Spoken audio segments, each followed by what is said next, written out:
Okay, so now welcome to Best of Basics workshop. This workshop is sponsored by IEEE, and I am Samantha Belen, and this is Tomas. We are going to be providing you this workshop today. So our mission is to help students that feel lost and help them become successful developers. The way that we want to do this is by helping them to bring their ideas to life. Our way to doing this is through programming. But before we begin, we have to find your motivation for programming. Have you asked yourself why for some people it's so easy to learn to program, or so easy to learn different things or to do many things at the same time? What I have found is that the difference between those people and who I was 1 year before, or maybe you, if you feel that you have a struggle to code, is that they have the motivation to do it. And actually, all of us have the motivation, we just need to reconnect with it. And that's why we're going to start today by asking ourselves 3 important questions. I recommend you to write the answers down because it's a really good exercise for you to really think about the questions. And the first one is, why do you want to learn to code? There are many skills around. Why do you want to learn this one? In some cases, it could be because I want to get a job that has to do with programming. In other cases, I just want to pass a class. But there has to be a really important reason for you to pass that class or to get that job. So that's why it's really important for you to answer yourself these questions. Why do you want to learn to code? Then the next question is, what do you want to get out of this workshop? This is the first session, and we will have the next session in Monday. And together it will be 3 hours out of 168 hours of your week. So there has to be a good reason why you are spending this time with us. So ask yourself, what do you want to get out of this workshop? And with that in mind, ask all the questions that you have. Make the best of this time for you. And our last question is, where do you see yourself as a programmer?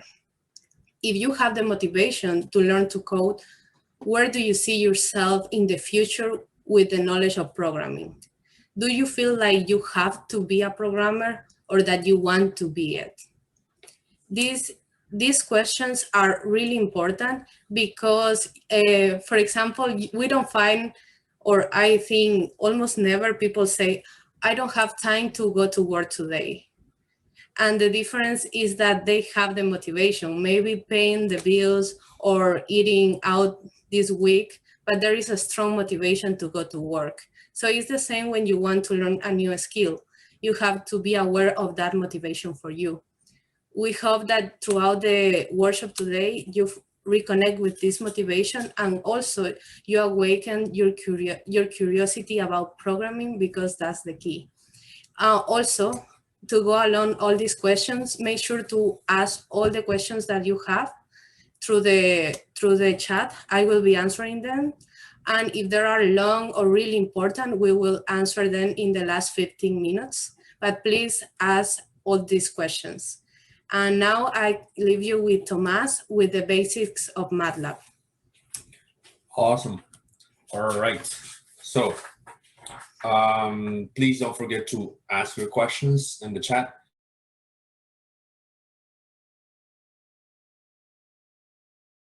The most basic of a basic, it's a variable, right? So what you're seeing in the screen, it's a command in which I assign a value to a variable. So in this case, the number 5 is going to be assigned to the variable x. Okay. So at this moment, x is going to be equal itself to 5. The value 5 is represented by the name x.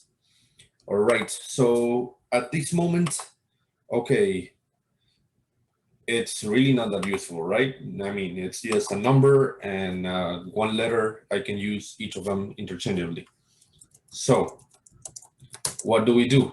We can make lists, and mathematically we call those vectors. So let's say I have 5 people, right? And I want to know what's the amount of women and the amount of men that I have in the room, right? So at this moment, I have 5, the total number, then I have 2 men and 3 women, let's say.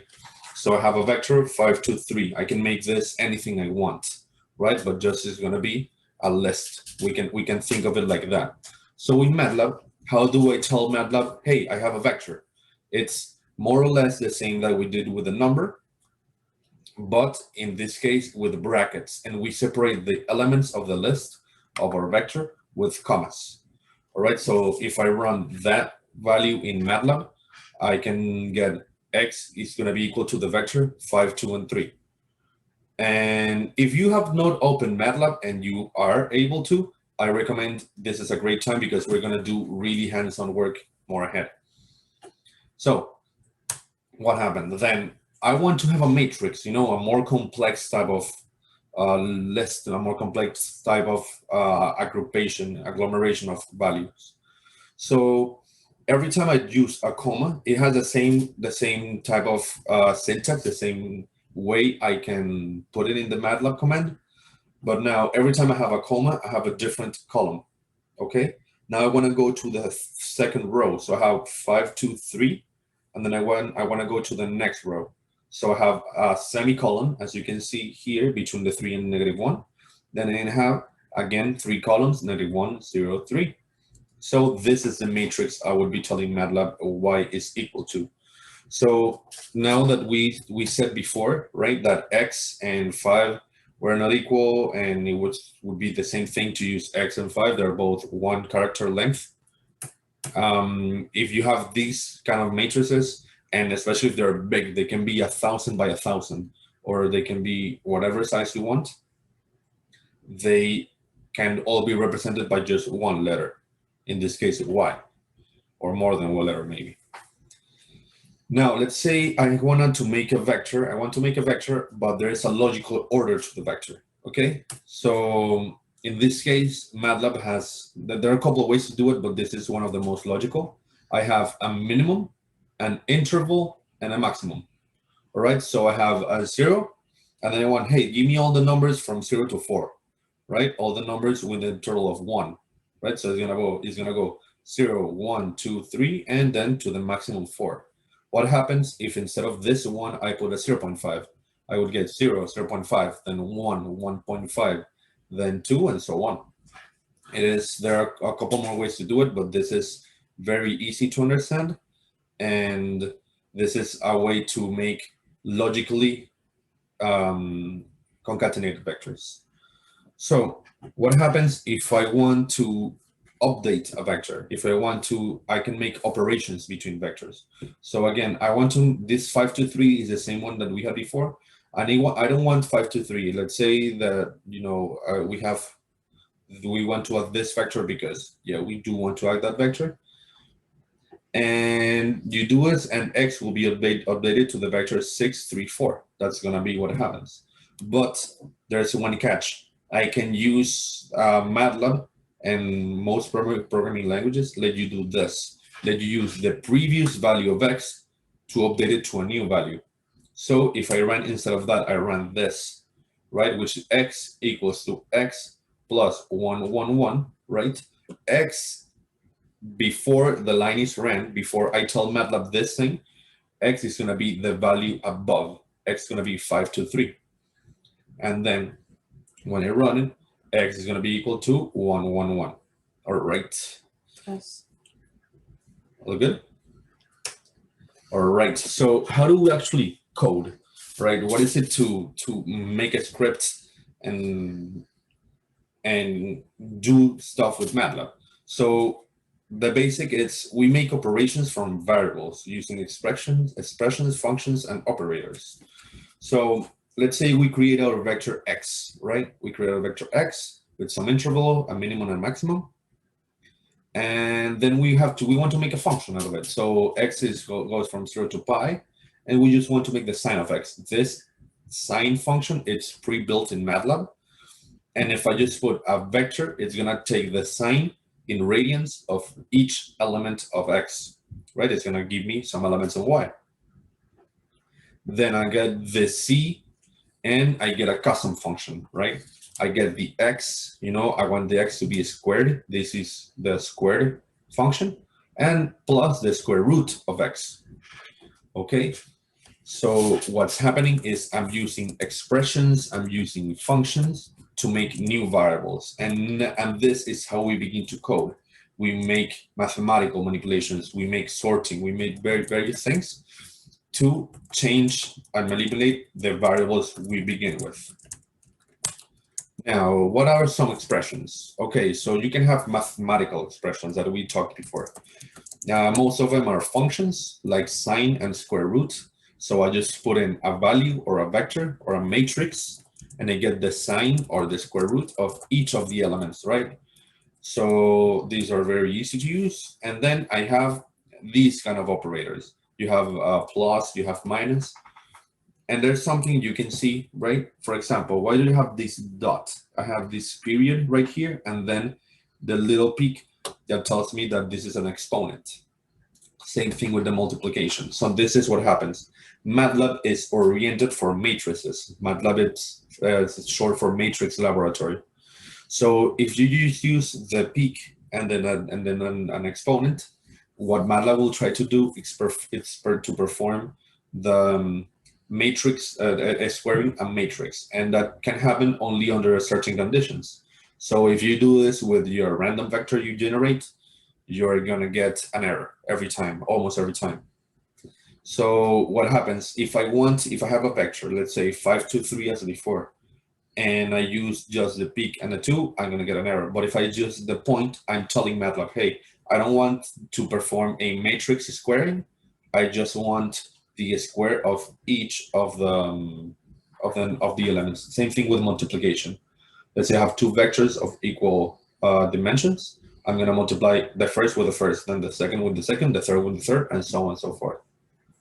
Now, there are some commands, not some mathematical expressions that we use for variables, some commands. So for example, I say plot. I give Matlab some data, and Matlab's going to plot the data for me. I'm not doing any mathematical operation there, just graphics. So that's one type of command. Then sort. You can use sort to sort your data, maybe alphabetically, if you have strings and words, maybe numerically, from lesser to greater, and so on. A scatter, maybe it's a different kind of plot, just for detrended data that's not related one point to the next, so you don't have lines. And our friend read vars. This is a function we use to import data from somewhere into our Matlab workspace. Now, let's see. Let's dig a little bit into the plot function. That's going to be a really important thing today. So for the plot function, you have to make sure you have two vectors with equal dimensions, right? So if I have x, right, to be this random vector from 0 to 2 pi, each one of them with 0.1 interval, I can make the vector y then. Y is going to be cosine of x plus the square root of x. And I'm going to get, and if I do this line plot x comma y, I can get the plot of this function, each of the points in x and then each of the points in y. So instead of telling you this, let's work that example. And if you have Matlab already open, that would be awesome. So you can do this with me. All right. So I'm going to go to Matlab real quick. I'm going to delete this error. So I have x is equal to 0. I have my colon.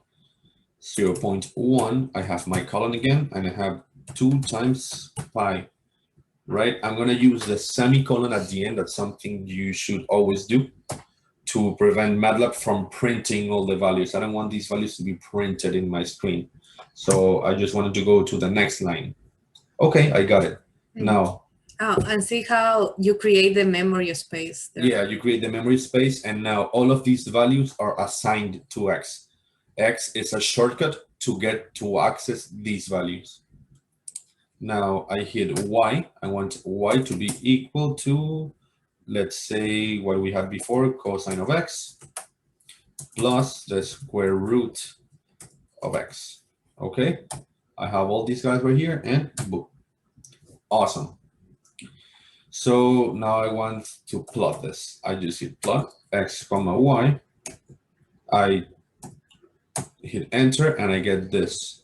Oh, so Matlab did plot everything here. Okay, okay, that's something useful. I hope you can see where what kind of stuff can you do, right? And you can make automations, you can make loops in Matlab.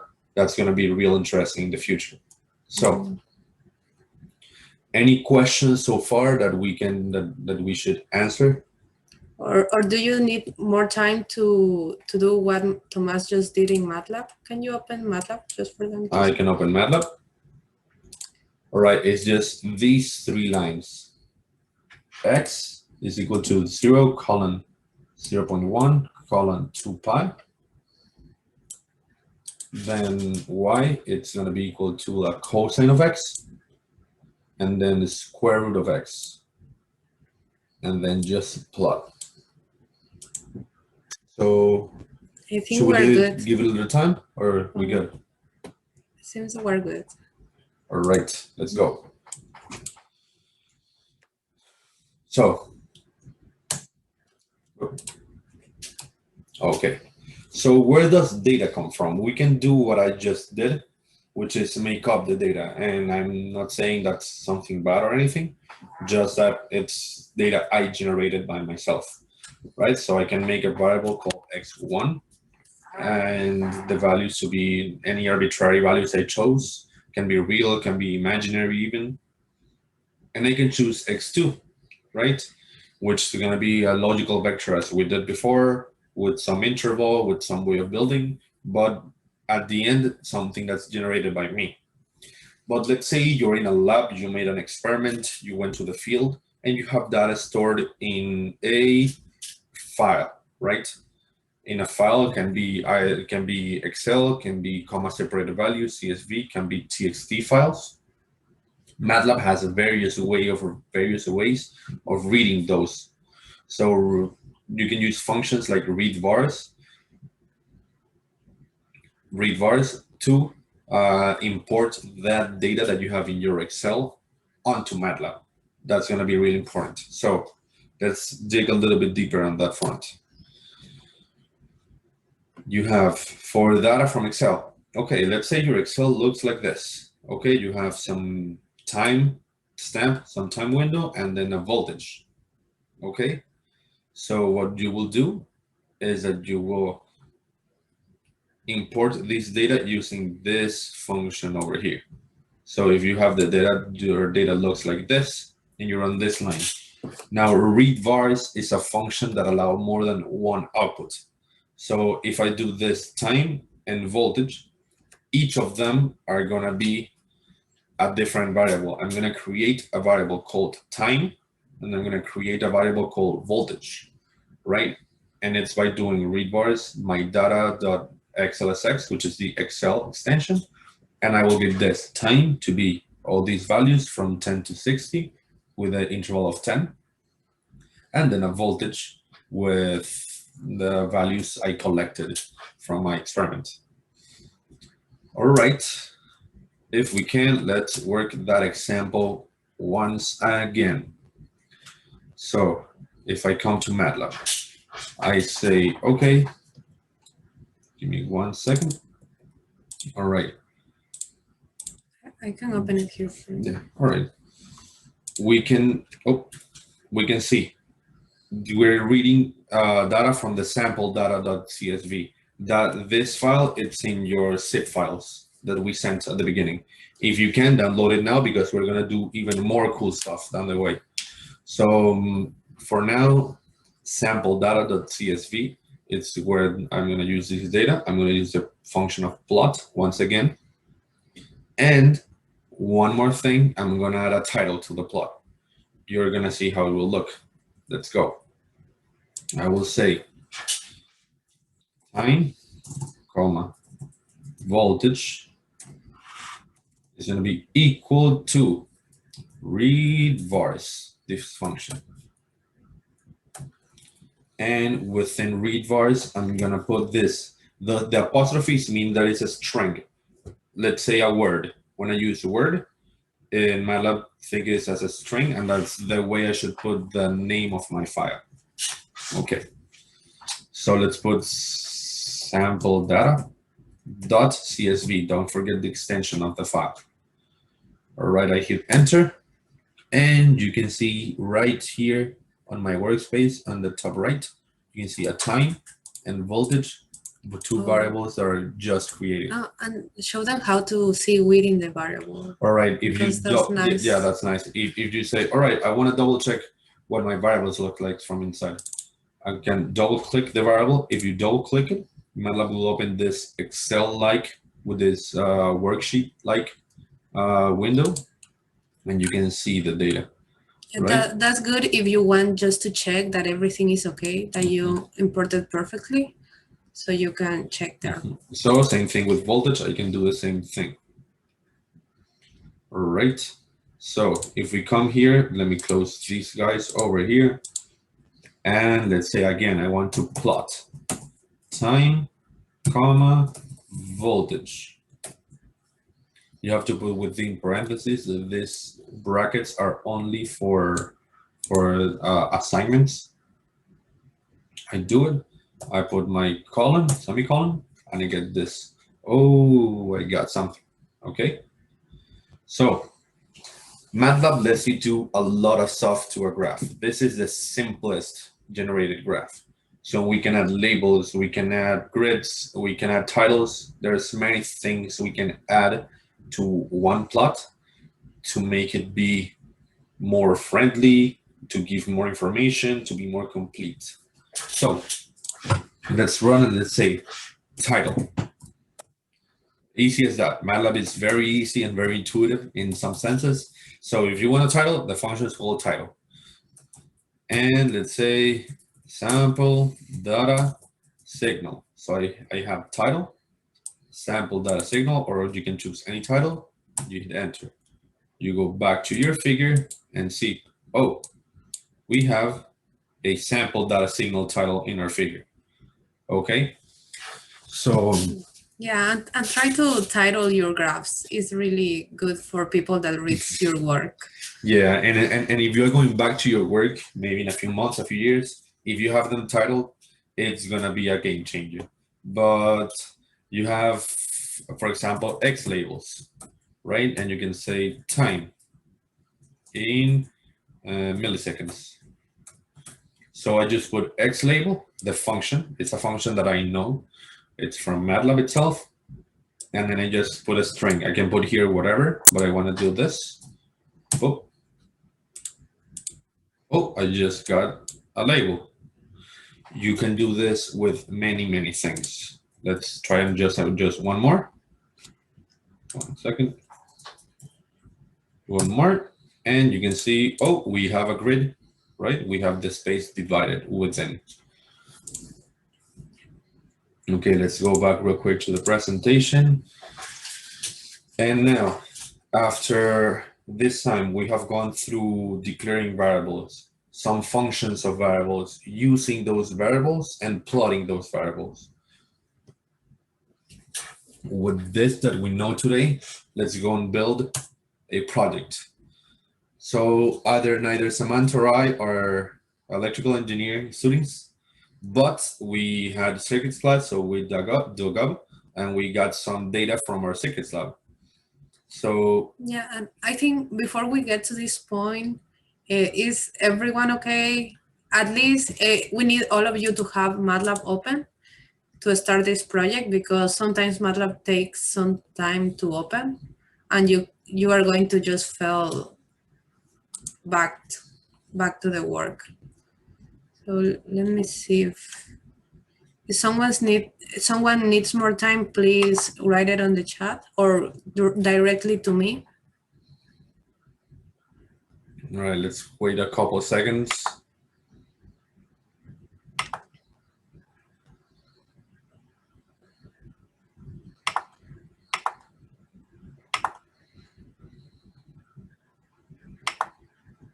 All right. Do we go on? Let me check something.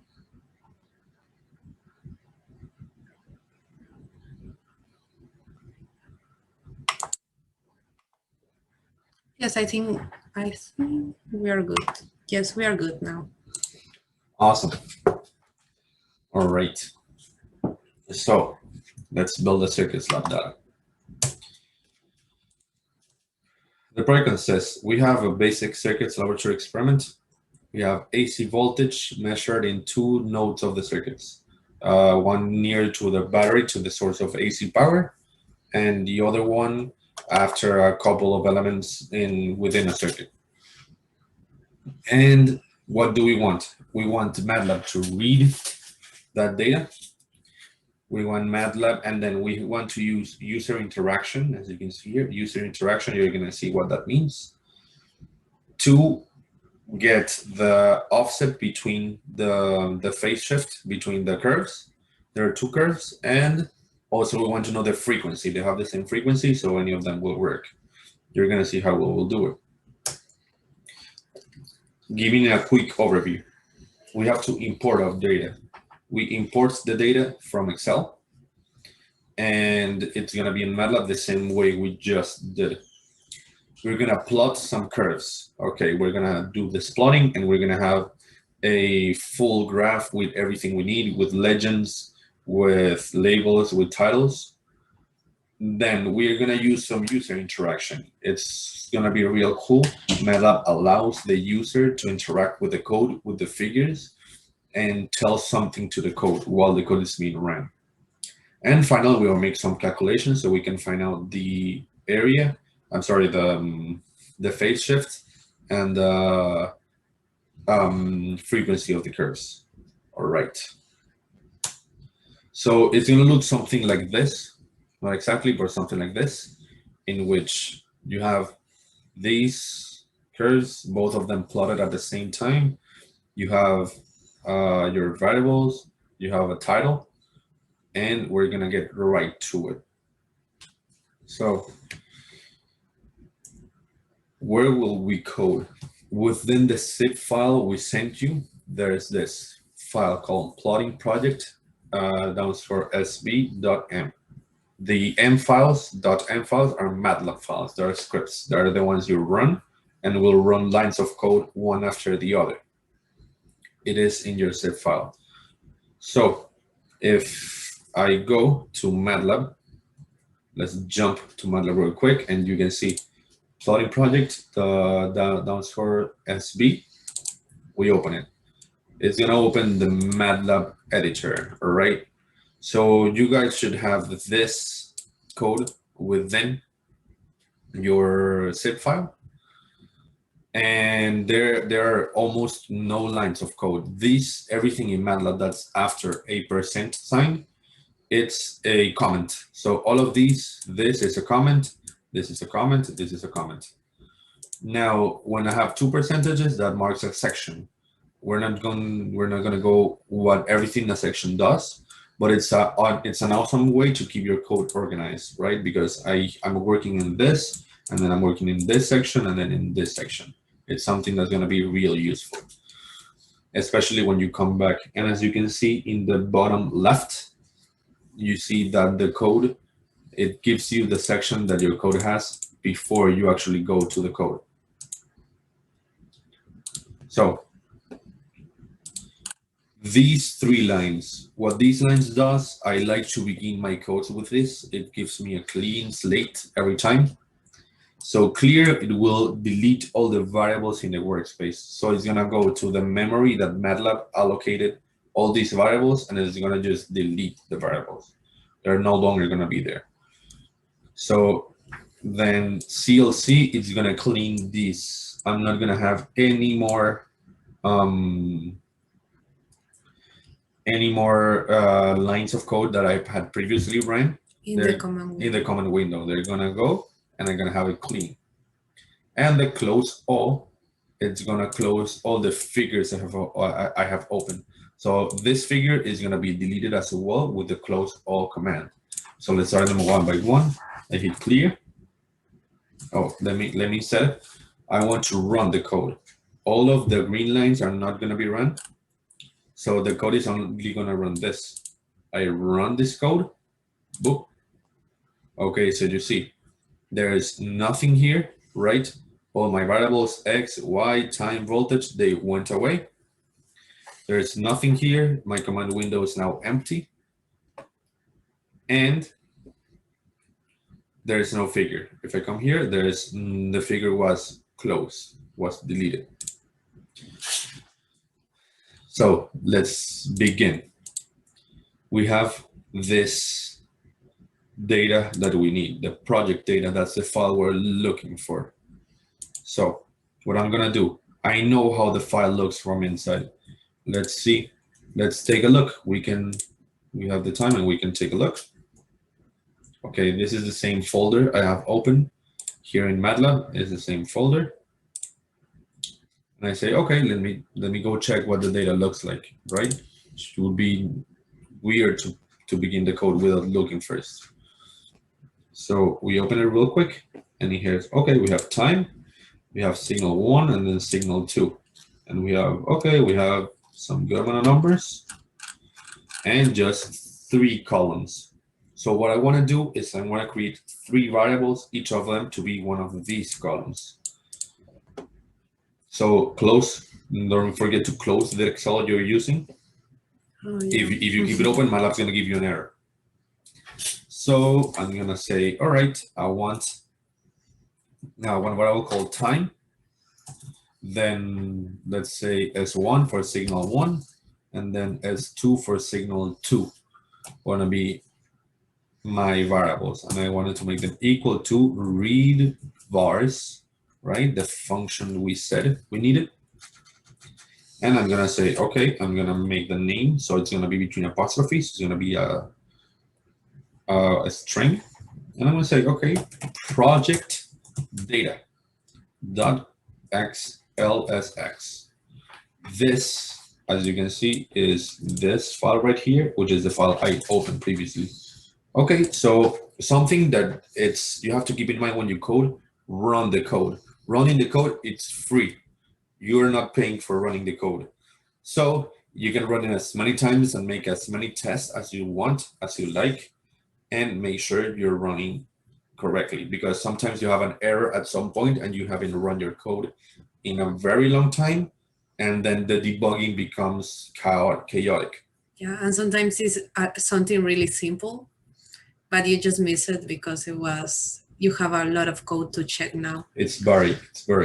So we run it. Reading the files will always take a little bit. So, okay, you see, time, S1 and S2. Let's go double check. Okay, this is more or less what we had before. Okay, this works. This works. All right, I'm gonna close this window. And let's see. Give me 1 second. Look. Then, all right. Mm-hmm. So now that we read the variables, they're here, right? You can, if you get lost, go back to this. We made the code, the comments for you already. So in case you get lost and are not sure what we're doing, you can always go back to those. So let's go to the plotting curves. We want to plot the curves.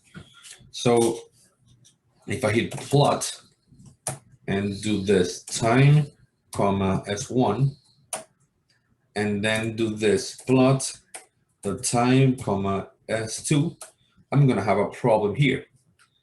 Because what Matlab does is that Matlab will create this plot and then it's gonna overwrite it with this other one. So I don't want that. Matlab has a way of knowing if I do this is X and Y, then if I put a comma and then I have X again and Y again, a different Y. So this right here, it's gonna let me build the plot with 2 variables, 1 and the second variable.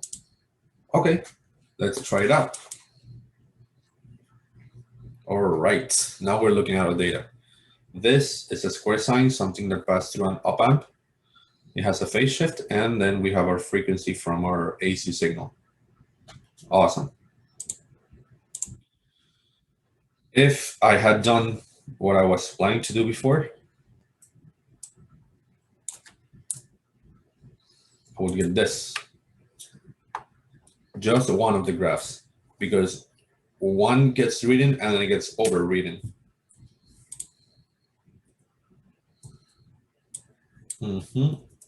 Now I delete this line. But this plot, it's a little bit empty, if I run it correctly. It's a little bit empty, right? It's missing titles, labels, legends, and everything else. So let's build some stuff. All right, so our title, we have time versus experimental signals. All right, this is the title I want to give. If you guys want me to go a little bit slower or to double check on anything, please let us know through the comments. And as always, I just do this line. Let's run it again. It's free. So, okay, I have the same thing I had before, and now time versus experimental signals. All right. Now let's do X label. I want to say time in seconds. This time was seconds. And then Y label. I have voltage in volts.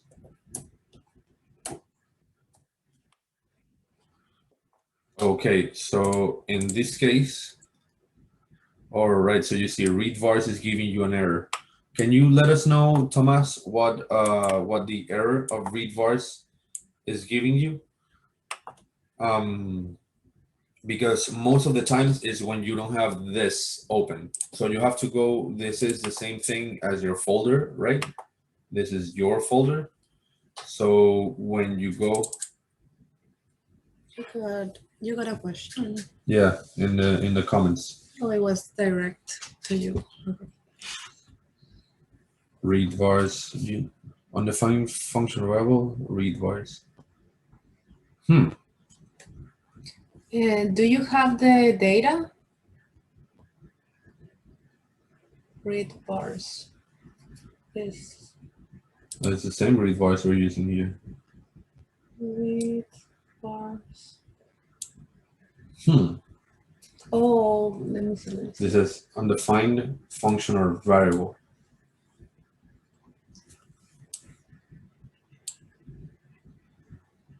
Oh, try to how do you help Oh, yeah. bars to see if you have it. So there's this thing, just in case, type this in your command window, Tomas. Help and then read vars. Okay.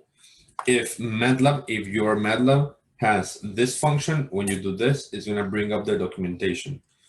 So this is Matlab telling you how to use this function, right? Use the read vars function, it tells you, now it tells something about it, and so on and so forth. Are you able to see this message when you type help read vars?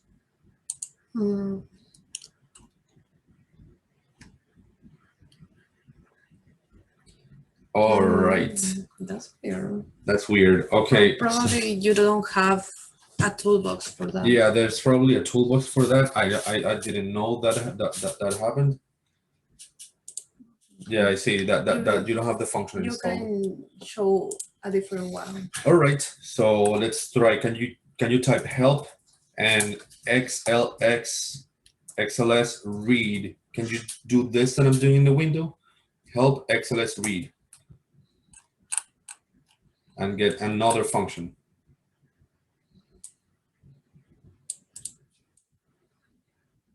This function allows you to do the same thing. It's not that optimized as read vars. I think that's the difference. Yeah. All right, so you got it. I assume this is a yes. And this function is an old one. It's MATLAB doesn't want you to use it. It's still there because some old codes have them.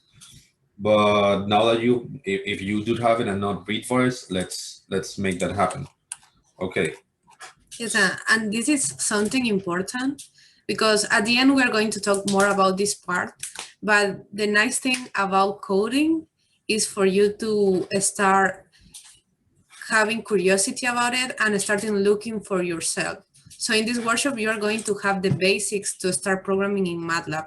But what is going to make a difference with you learning to program or not learning is the awakening of your curiosity to see why this works and why it doesn't. And in the case that even if you should like to find the answer, but if you don't, you have to find a different way of doing it. And that can be fun when you think about it as a fun thing and not as a I have to do a thing. Okay, awesome. Thanks, Amanda. So what happened? Oh, thank you. He says that it's because it's the 28. Oh, you have MATLAB 2018. Yeah, I think this is a new function. Oh, wow. Thank you for letting us know. Awesome. All right. That's something we didn't know. Okay. So now you have XLS read. It's a slower function. So what I did here, just as a trial to remember how this function is used, I hit temp, right, for temporary variable, and .xls variable, XLS read. You have to leave Samuel. All right, Samuel, we're very sorry. We're going to have all of this recorded and sent to you. So just make sure you stay up and check out the video. Yeah. Nice one. Yeah, good luck with everything. Yeah, hope everything's all right. Awesome. So, Tomas, you can do this. You can do these lines of code. As you can see, I hit temp. And now temp, it's not a vector because it hasn't a dimension that is 1. It's 200 by 3. So let me open this real quick. Oh, what is here? I have this as the time, this as signal 1, and this as signal 2. Okay, so how can we do that? This is going to be real interesting. You're going to do, you're going to do this. Let me clear CLC. If you're just in the command window and hit the arrow up, you're going to have the history of your command. So even if you cleared the screen, you can get it back. So let's get the temp again. And in here, in your code, instead of this, you're going to write these lines of code. You're going to make time, right? I don't have time here, so I'm declaring it. I have the same as you do, Thomas. So I have time equals. I'm going to have temp, which is the variable I did, and I'm going to make an index, okay? So I'm going to choose only certain of the values, some of the values. So every time you're in MATLAB, you have a number of rows and a number of columns. So I have here, this space is for rows, and then this space here is for columns. And I want, as I can see in temp, I want all the rows and just the first column to be time, all the rows and the second column to be signal 1, and all the rows and the third column to be signal 2. So if I come here to the command window, right here, and I say, okay, I want all of the rows. This is telling MATLAB I want all the rows. And then I want the first column. This is what will happen. Okay, you see, I have time, and it's just this. Oh. All right, so I have this, and this is time and temp. Okay, as you can see, time and temp, they are the same thing. You're gonna do the same thing for all the others. You're gonna have signal 1 to be temp 2. But the column 2, yeah. The second column, and you want signal 2. Oh, the signal number 2 to be the column number 3. That's what you're gonna want, and voila, you have them all here. The time S1 and S2. So we'll give you one couple seconds for you to update these lines of code to your file. This is going to be the same thing, right? I don't have temp here, but what would you do? It's do this. So Tomas, this is what your code should look like, so you can make up for the lack of the time bars function. And there are always this kind of thing. Every time in the code something doesn't work, Matlab has a solution, always. That's something we like to say. Yeah, or you code it. That is kind of more fun, but it takes more time. Yeah, or you code it yourself. All right, let me then run again my code because I made some changes. I don't know if I messed up something. So let me just run it real quick. Okay, it's good. I have a Y label, an X label, a title. Let me add a legend. My legend is gonna be signal 1, signal 2. Okay, so what you see, title, X label, Y label, and a legend. This is gonna tell me which curve it's which. Let's run it again. Oh, look at how pretty, right? So I have signal 1, signal 2. I can have any word in here, any type of message, and those are the one I chose. Okay, and one last thing, I want to add a grid. I want to have the little lines with the text. You don't need to have a semicolon for this kind of command. But there is not a problem if you have it. There's no problem if you do. So you have this, and you can access through Matlab all of these things. So let's move on to the user interaction. This is going to be fun. Okay, so Matlab has the function calledginput. Ginput is a function in which Matlab asks you to choose a value from your plot, somewhere in your plot. So the way it works, if I put ginput and I have 2, this means it's going to ask for 2 values. I need 2 points to know a frequency, right? You need the 2 peaks or 2 valleys. So I'm gonna make X, comma Y. They're gonna be both X and Y points, okay? So stay with me a little bit, and if I do this, I want to add an instruction. I want to add an instruction for the user. So I say title, choose. Select 2 consecutive. Yeah. Select 2 consecutive peaks. Okay. I'm gonna run this. Of the same wave. Okay, just yeah. to be we'll add it sure. real quick. Okay, so you see, this is my mouse, and I can choose this. Matlab, it's asking me to choose 2 things. So, all right, I'm gonna choose this first peak. Boop, and then I click once, and then I click twice. Boop. Okay. So as you see, I have X and Y, and they were created here, X and Y. I have them both over here. So X1 and Y1 are the first point I chose, and X2 and Y2 are the second point I chose, the coordinates for the second point. No, I think are the X coordinates and the Y coordinates. Yeah. Okay. So X and X, the first value of X and the first value of Y are the coordinates for the first point I chose. All right. So this one, it's going to be for the frequency. I want to, so I'm going to call it XF and YF for the frequency. Okay. And then let's say I want to add for the title. I'm going to change the title again to select peak of each curve. This is going to be for the shift, right? The change in the shift.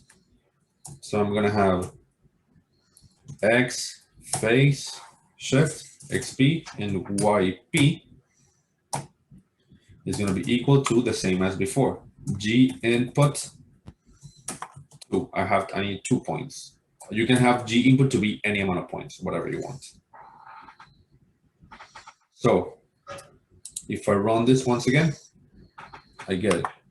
This is for select 2 consecutive peaks. Okay, I select 1 peak, 2 peaks. All right, then I select 1 peak in the middle of the square wave and the second peak. Boop. Okay, so we see you have XF and YF as we did before for the frequency, and XP and YP for the phase shift. So the same thing for XP, the first coordinates of X and YP are the first point I selected, I clicked on the screen. We should skip the scatter maybe? No? Yes, we can skip that, but we have to calculate the frequency with the points. Yeah, that's going to be in the final calculation. Okay, so let's go to the final calculation. So we want to know what is the frequency of the curves. So the frequency is stored within XF and YF. So the height, if I go back to my graph, the height doesn't matter that much as long as I have two equal points in the graph. I don't care that much about which one is higher or lower. What I care is the distance. So I want this distance between these 2 points. Okay. So practically the period of the wave. So what I'm gonna do is I'm gonna calculate. So let's calculate the period itself. The period is gonna be equal to, and you have to be really careful about this because you may choose, this one first and this one first, or you may choose this one first and then the other. So because I don't care about the order, I'm gonna put an absolute value.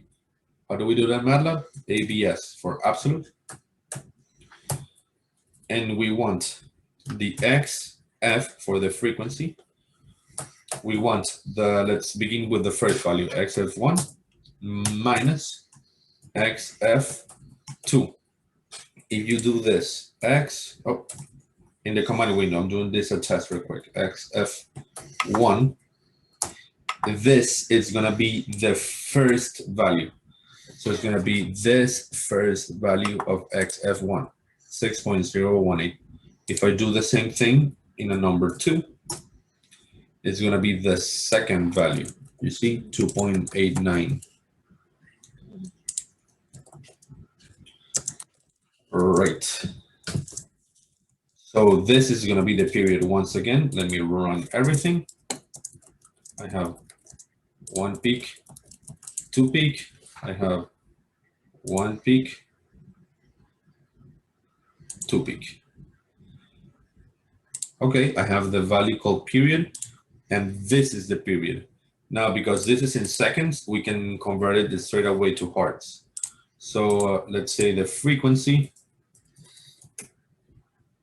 it's equal to 1 over the period. Because period is just one value and not a vector, you can use this without the dot. If I had, different curves with different periods and each of them was a value in a vector, I would have to use this dot, but I don't need to right now. So I'm gonna leave but it like if this. you use it now, there is no problem. Yeah, there is no problem. MATLAB's gonna do the same thing. So now I'm just gonna copy this line so I don't have to run the code right now. And all right, I have the frequency. Yes, and this is something that not everybody knows, but using the command window just to try some things before adding it to the code or to visualize if it will work is something that we should take advantage in MATLAB, and it's not always available on other programming languages. Yeah, other programming languages don't allow you to, test your code like this and then put it into your thing. It has to run it every time. So let's go and calculate the same thing for the shift. So we have and the shift is going to be in seconds, right? We don't need the shift in anything else. So the shift is going to be equal to the delay. Let's call it delay. And I have the X, well, the same thing here, right, for the period, but with not the XF, but XP. So I have the absolute value. I have XP of 1 minus XP, the second amount. Oh, and always in Matlab, make sure you have your parentheses right. You can happen sometimes that you are 2 hours debugging a code and the problem is just parentheses. So those are very important. So XP1 minus XP2 is going to give you the delay. Let's put it here and just try it out. Oh, you see I have delay. Okay, that's my delay. Awesome. We are nearing the end of our project. So let's say I want this. Let me run it just one more time. And once I finish this, before going, I want to go back to the original title. To this title, I want to go back to it. So I'm going to copy and paste it right here. So I want the final title not to be a command, something I want the user to select.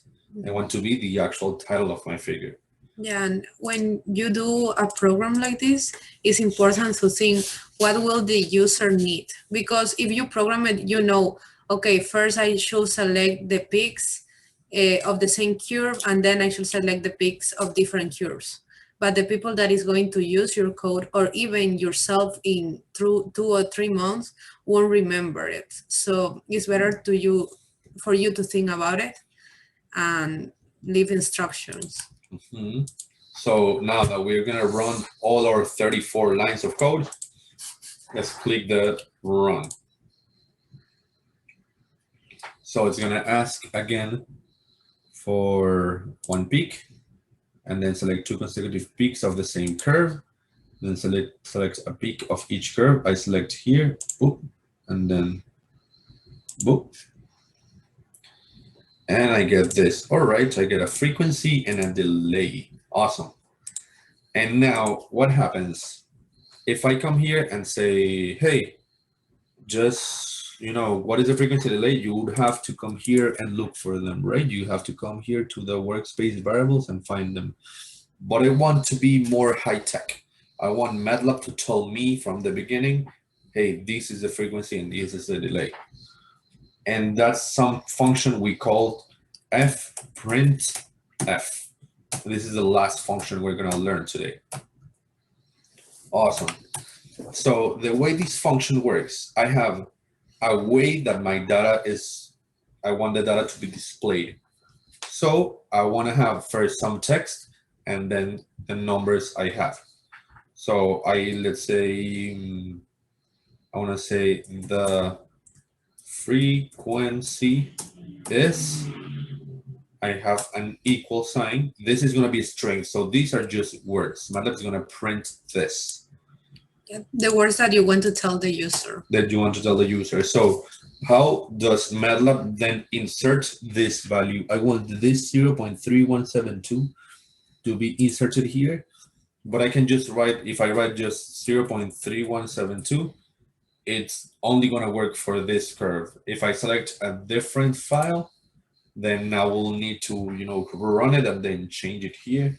So it's going to be hard-coded, and we do not want that. We want everything to be automatic as possible, smooth.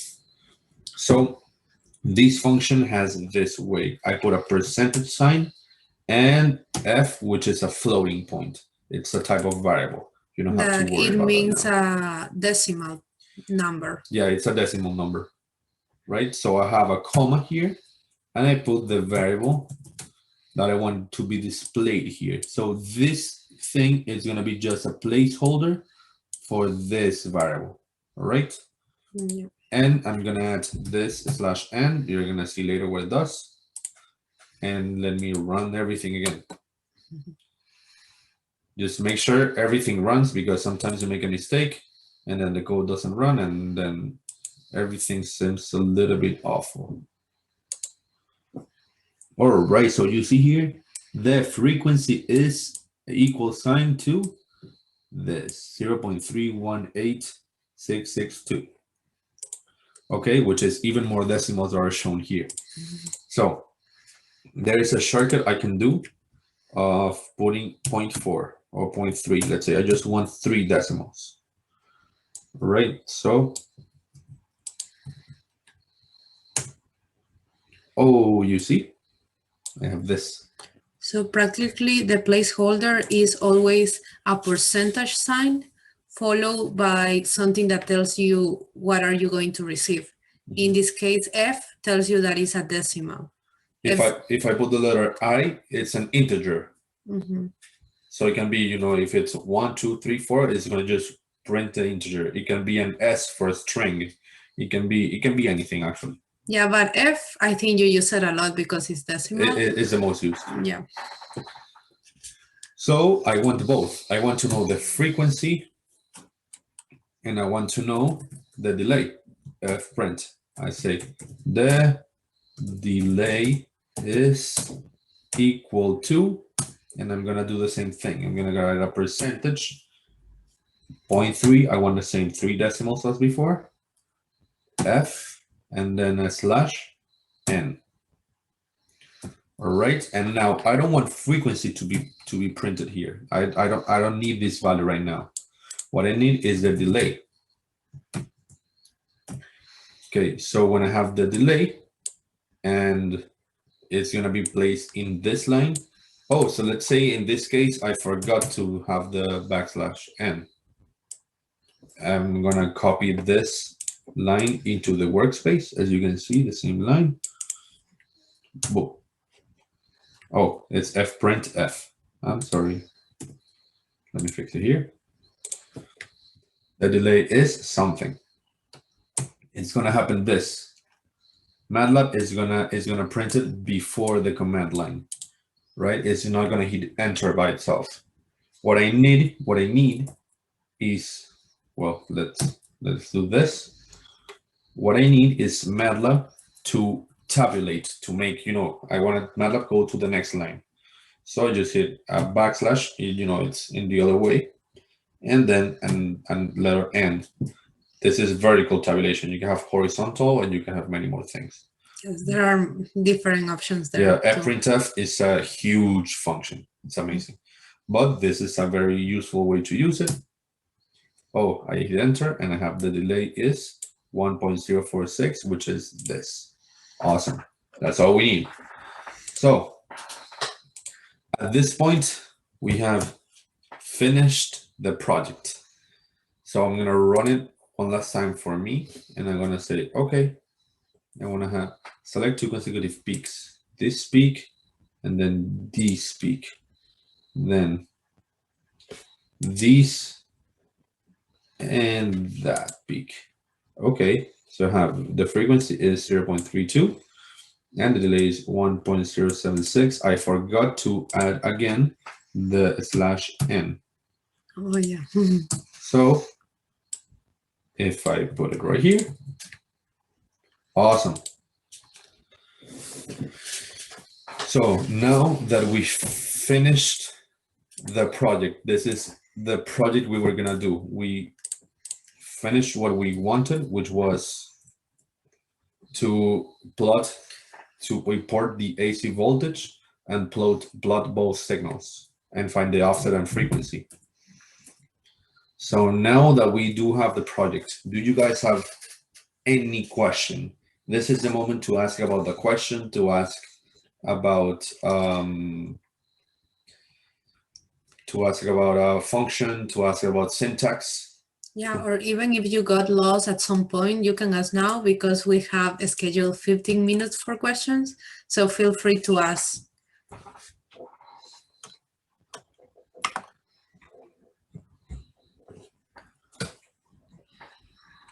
All right. So given what we have here, you're trying it right now. All right, let us know if it works. Hope it does.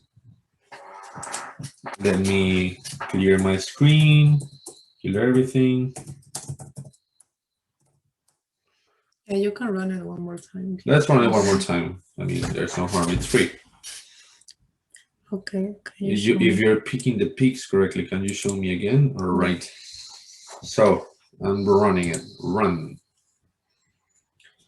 I have this. Do you have this, Thomas? Can you see what I'm looking right now? Something like this with a G input. And then probably can. Yes, I'm at the same step. You got it. Yeah. Oh, okay. Okay, so I come here and I do click with the left mouse. Anyone would work, but use the left. Beep, I clicked. It doesn't show anything, but it's clicked. Then I come to the other one and I hit it. Click. Okay.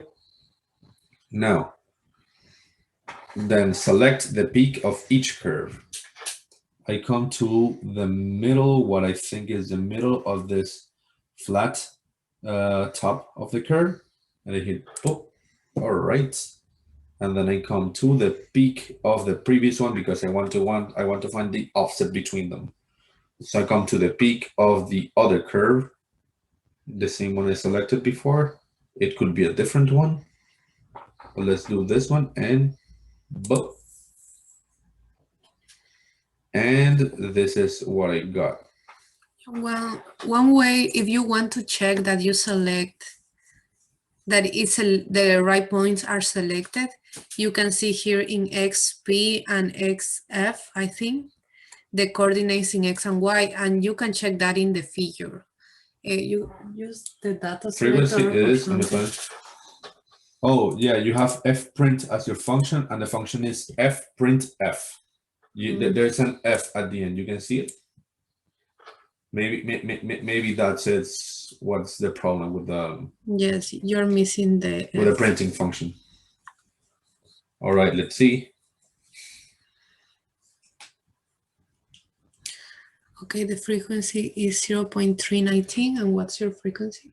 0.320. So, yeah, same thing. Yeah, since we are picking it by hand because we want to experience how G input works, it doesn't need to be that exact.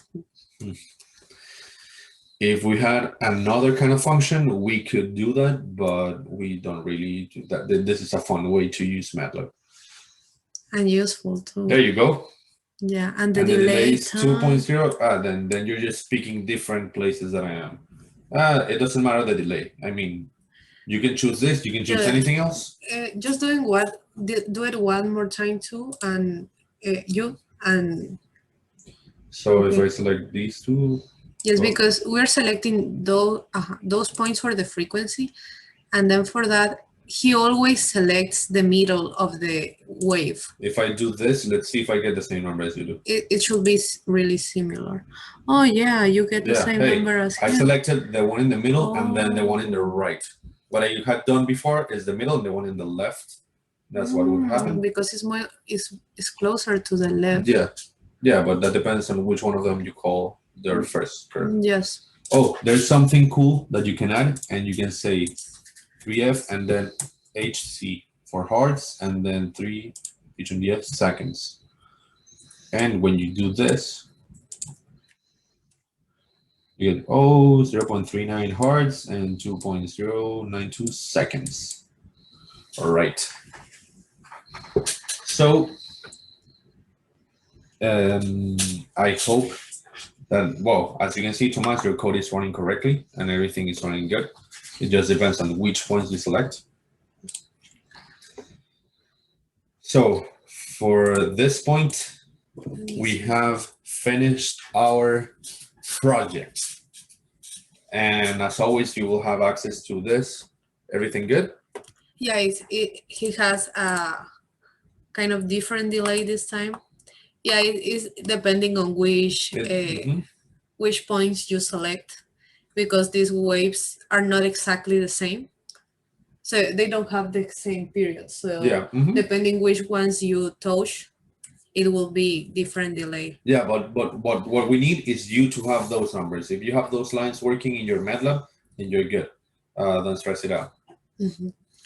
Yeah, but yes, you can ask us later any other questions about this too, because this part is kind of more electrical, I think. Yeah, that's more electrical that coding. Yeah. Yeah, which one is the correct one? Mm-hmm. So, Samantha and I, we coded the project. Samantha and I took the code a little bit ahead for, just to show you guys. So this is what we got. So right now you are able to do all of this that you're seeing. You are able to get a black. You change the color of the background, to change the color of the curve by yourself, to change the color and the text color of the legend, to add more than one graph on the same figure. This is all the same figure in Matlab. To make Fourier transforms, this is an amazing function in Matlab. It's really easy. A Fourier transform. And you can do all of this now. You have everything you need to do it right now. And I think that you guys just had a very thorough initiation and in the basics of Matlab. And I want to leave you again with Samantha so she can tell you where you are and where you can be. Okay. Hello again. So today you started at point A and now you are at point B. So now you can do everything that Tomás just showed you. Now, the only part, the important part is that you have awoken your curiosity about coding through this workshop. So now you can ask yourself, so how do I get that black background now? And the answer is you now have the potential to Google it. You can Google it and add it to your code and try it. And that's the most important part about programming. So now that you know the basics, how to create a variable, how to see within a variable, and even use the command window for debugging and trying code, you can start looking for specific things that you would like to add to your code. And besides that, we also developed a workbook where we listed all the functions that we used during this workshop, and also listed some functions that are really interesting for you to learn about and that you can use to enhance your current code to look something similar to this, to the, yeah, can you show it? Yeah, to that one.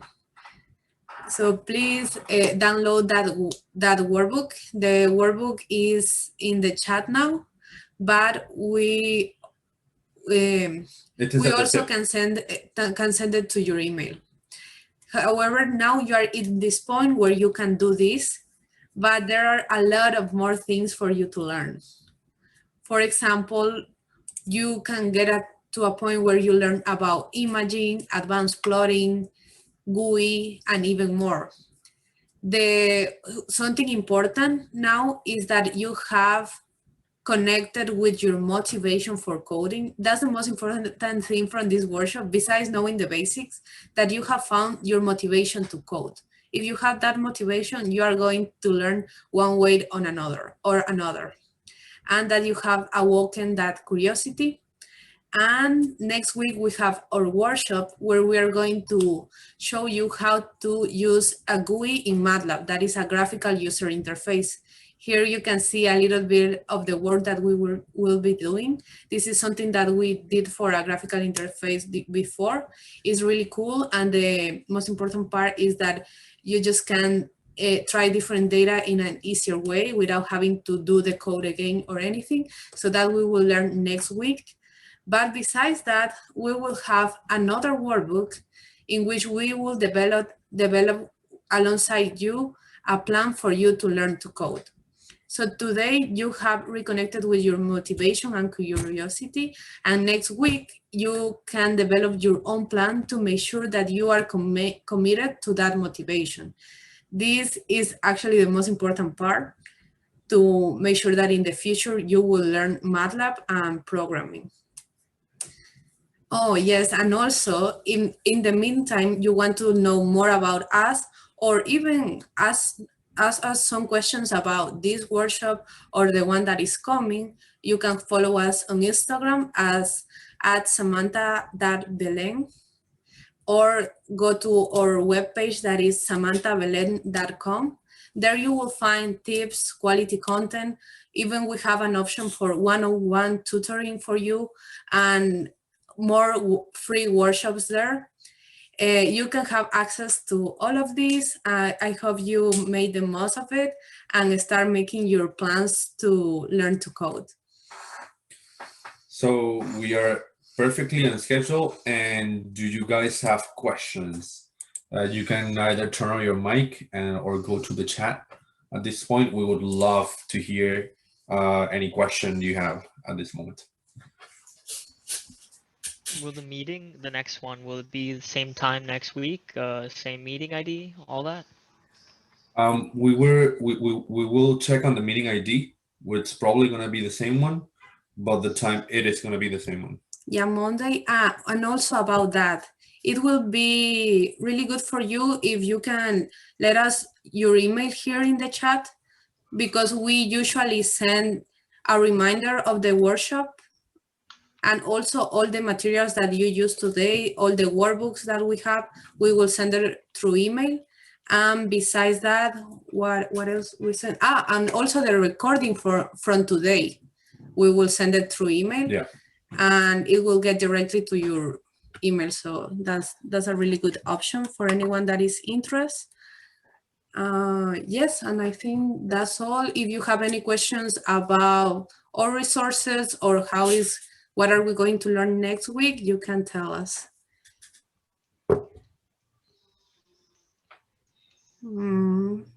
Oh, thank you, Paola. Oh, thanks. Okay. All right.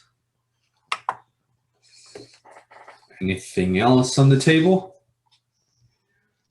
I think we are good. I think we're good. So thank you, Andy. All right. Hope you liked it. Oh, yes. And do our workshop. There we have even more important questions for you to answer and to commit to coding. It's really fun to do. Yeah. The workbook. Okay.